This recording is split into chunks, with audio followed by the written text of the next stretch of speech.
He was a minister, a poet, a lover of words and freedom. He was a family man, a talented speaker, a seeker of truth and justice.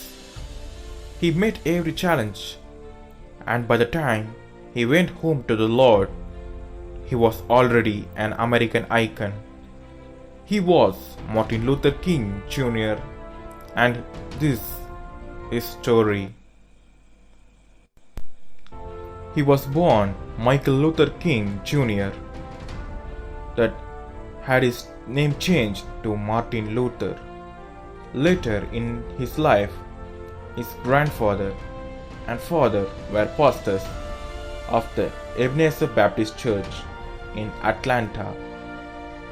The family legacy served there since 1914, and from 1960 until his death, Martin Luther King Jr.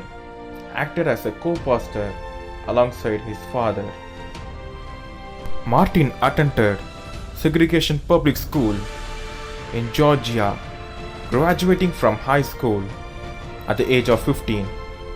After skipping 2 grades, he was a talented young man, receiving his Bachelor of Arts degree in 1948 from Morehouse College, a distinguished institution in Atlanta, which both his father and grandfather graduated from.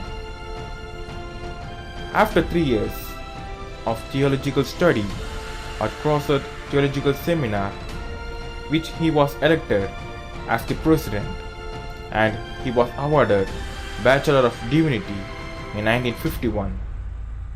He then enrolled in graduate studies at Boston University and received his PhD in 1955 in Boston. And he also met and married Crotty Scott, an intellectual and artistic young woman. They were both 2 sons and 2 daughters.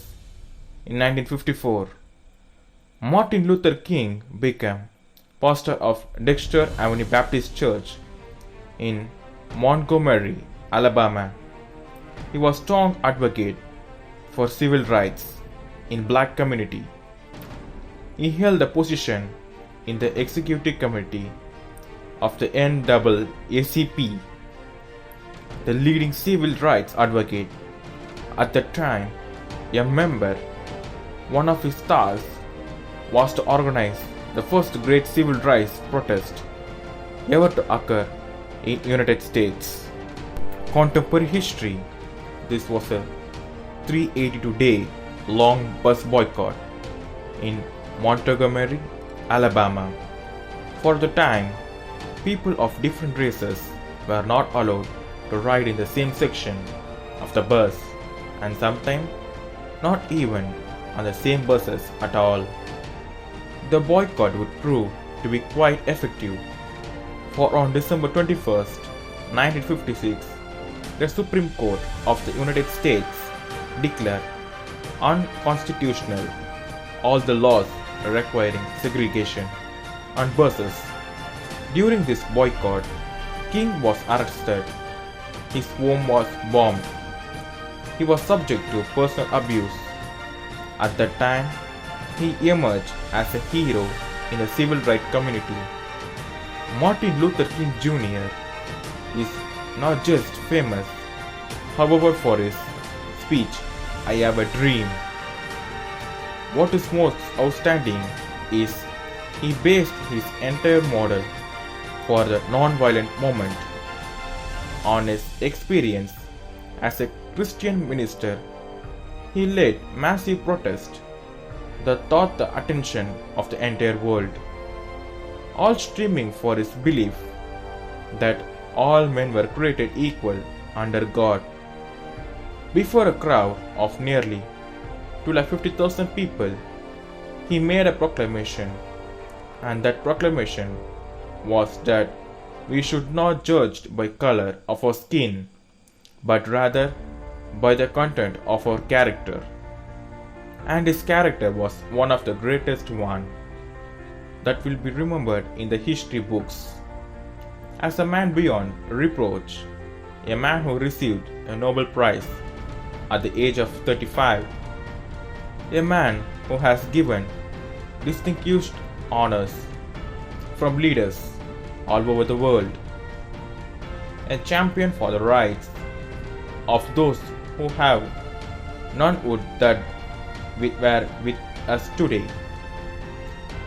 But alas, it is not so. A sniper ended his life on April 4th, 1968, as he was standing on the balcony of his motel room in Memphis, Tennessee.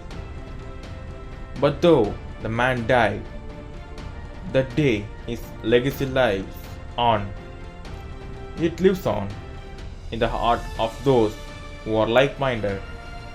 Christians follow, seeking true equality, not the fraudulent equality that puts one above another, but a truly colorblind equality, and on that values each person as a child of God and his children of God ourselves. We must also that we can to make sure that his dream is upheld and his legacy is not forgotten, that we too many join the triumph day in saying, free at last, free at last, free at last.